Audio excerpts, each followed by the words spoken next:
এই শোন, তুই ডিউটিতে নতুন জয়েন করেছিস, যা বলবো তাই ঠিকঠাক ভাবে শুনবি। আমি যাকে যাকে গাড়ি ধরতে বলবো সেই রকম ভাবে গাড়ি ধরবি, ঠিক আছে? ঠিক আছে স্যার, আপনি তো বড় বাবু, আপনার কথা না শুনলে হয়? আপনি যেমন করে বলবেন আমি সেই রকম ভাবেই কাজ করব। আসলে কি বলতো, আমি অনেকদিন থেকে ডিউটি করছি তো আমার সব এক্সপিরিয়েন্স হয়ে গেছে। আরে মুখ দেখে বুঝে নেবো কার কাছে লাইসেন্স আছে আর কার কাছে নাই। ঠিক আছে বড় বাবু, আমিও আস্তে আস্তে বুঝে নেব। আমি আপনার সঙ্গেই থাকবো সব সময়। আর এটা তো অনেক চলতি রাস্তা, বুঝলি তো, এখানে অনেক লোকজনকে পাওয়া যাবে। শামিম, চল তাহলে একটু দূর রাস্তা দিয়ে ঘুরে আসি। কেন, হঠাৎ আবার কোথায় যাবো ভাবছিস? আরে বাড়ি আসা তো অনেকদিন হয়ে গেল, এখন তো কলেজে ছুটি আছে, আর এক সপ্তাহ পরে আবার কলেজ খুলে দেবে, তখন আবার কোথায় যাওয়া হবে না। সেই জন্য বলছি চল একটু দূর থেকে ঘুরে আসি। না রে ভাই, আমি যাব না। আমার বাইক নিয়ে গেলে সমস্যা হয়ে যাবে। বাইক নিয়ে গেলে আবার কিসের সমস্যা হবে? আরে রাস্তাতে যা পুলিশের চাপ, আমি তো এই লোকালেই ঘুরে বেড়াই, বেশি দূর দিয়ে যাই না, বুঝতে পারলি তো? আরে পাগল, পুলিশের চাপ নিয়ে মাথায় টেনশন? এইসব টেনশন করে কেউ? তুই না হলে প্রধানের ছেলে, তোর কোনো চিন্তা নাই, বুঝলি তো, কিন্তু আমার বাবা তো একজন চাষি। কিরে হাবু, তুই কি বলছিস, ঘুরতে যাবি না যাবি না? হ্যাঁ চল, একটু ঘুরতে গেলেই হবে, একটু মাইন্ডটাও ফ্রেশ হবে। আরে মাইন্ড তো ফ্রেশ হবে, কিন্তু আমার বাইকটা নিয়ে তো চিন্তা। চল চল, কোনো চাপ নেই, চল ঘুরে আসি। ঠিক আছে, যখন বলছিস আর কিছু করার নেই, চল ঘুরে আসি। কিরে, বাইকে তেল আছে তো? আরে সামনে পেট্রোল পাম্প আছে, ওখানে তেল ভরে নেবো, সমস্যা নেই। আর আমরা চারজন আছি, একটা বাইকে দুজন দুজন করে চাপবি, তাহলেই হবে। ঠিক আছে তাহলে তাই কর, আমি তোর সঙ্গে চাপবো। 500 টাকার মতো তেল ভরতে হবে, দুজন 50-50 করে দেবো, তাহলেই হবে। ঠিক আছে চল, আর লেট করে লাভ নাই, তাহলে বেরিয়ে যাই। ভাই আজকে ওয়েদারটা সেরা, ভাই সেরা, ঘুরতে দারুণ লাগছে বল। একটু দূরে গিয়ে ওই ব্রিজটার কাছে দাঁড়াবো, ঠিক আছে? ওখানে ছবি টবি তুলবো।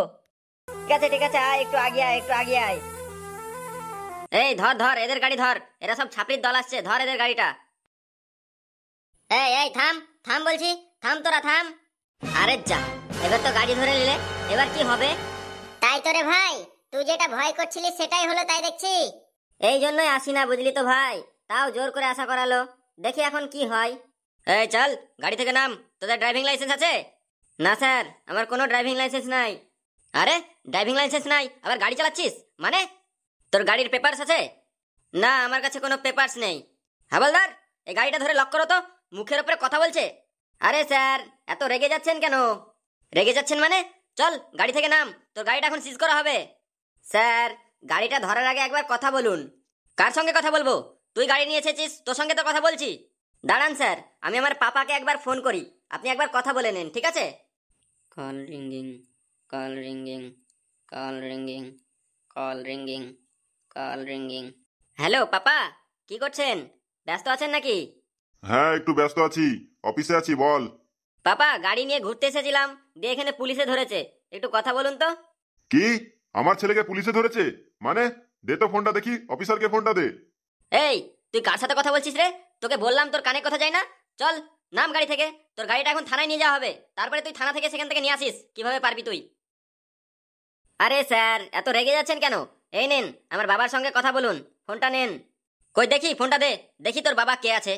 হ্যালো, হ্যাঁ কে বলছেন? আমি পুলিশ অফিসার বলছি। ও আচ্ছা, আপনি পুলিশ অফিসার বলছেন? আপনি আমার ছেলেকে ধরেছেন, আমি হলাম প্রধান। ও সরি স্যার, সরি স্যার, আপনি প্রধান বলছেন?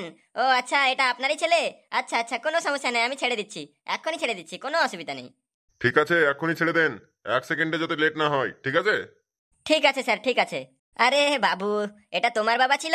আরে আগে বলবে তো, তাহলে তো এত ঝামেলাই করতে হতো না। ঠিক আছে, তুমি চলে যাও, ঠিক আছে, কোনো অসুবিধা নেই, যাও। পাগল কোথাকার, ঠিক আছে যাও যাও। ঠিক আছে ঠিক আছে, আমাকে চিনে রাখুন, পরের দিন থেকে যাতে আর আমার গাড়ির দিকে নজর না যায়। ঠিক আছে বাবু, ঠিক আছে, তুমি যাও। এ ভাই, ওদেরকে তো ছেড়ে দিল রে পুলিশে, এবার তো আমার ব্যবস্থা হবে। এবার আমি কি করব? আমার তো কোনো উপায় নাই। তোর কাছে কত টাকা আছে? টাকা মনে হয় বহুত টাকা নিয়ে নেবে রে। ভাই আমার কাছে তো বেশি টাকা নেই, অল্পর মধ্যেই ঘুরতে যাব বলেই তো প্ল্যান করলাম। কম খরচে ঘুরে চলে আসবো, শুধু বাইকের রাইডের মজাটা নিব এরকম ভাবলাম। এত বড় সমস্যা হয়ে গেল, তুই যেটা ভয় করছিলি সেটাই হলো রে। হ্যাঁ রে ভাই, এখন আর কিছু করার নাই, দেখা যাক আমাদের কেউ ছেড়ে দেয় কিনা।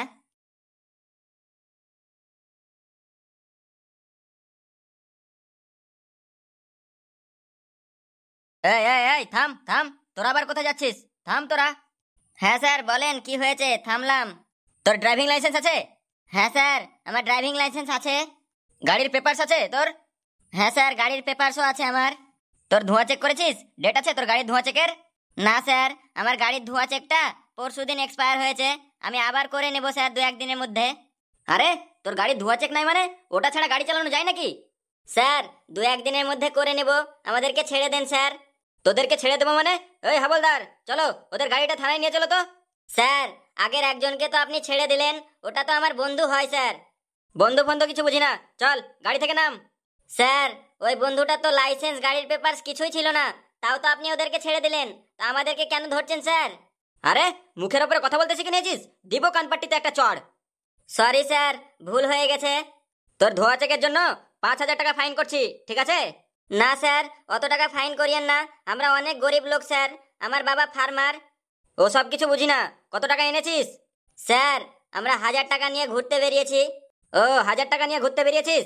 ঠিক আছে, তোর কাছে 100 টাকা রেখে দে আর 900 টাকা আমাকে দিয়ে দে, না হলে 5,000 টাকা ফাইন করে দেবো। দিতে পারবি তো?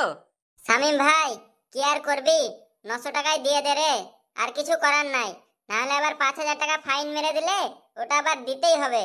স্যার আর 100 টাকা ছেড়ে দেন, আপনি 800 টাকা মতো নেন স্যার। হ্যাঁ স্যার, 800 টাকা মতো নেন, আমাদের বাড়ি অনেক দূর স্যার, আমাদেরকে আবার বাড়ি যেতে হবে। ঠিক আছে ঠিক আছে, তাই দে, তাড়াতাড়ি দে, দিয়ে এখান থেকে পালা। ঠিক আছে, এই নিন স্যার 800 টাকা। স্যার এখন আমাদেরকে এবার ছেড়ে দেন স্যার। ঠিক আছে, যা যা, ভাগ এখান থেকে, তাড়াতাড়ি পালা।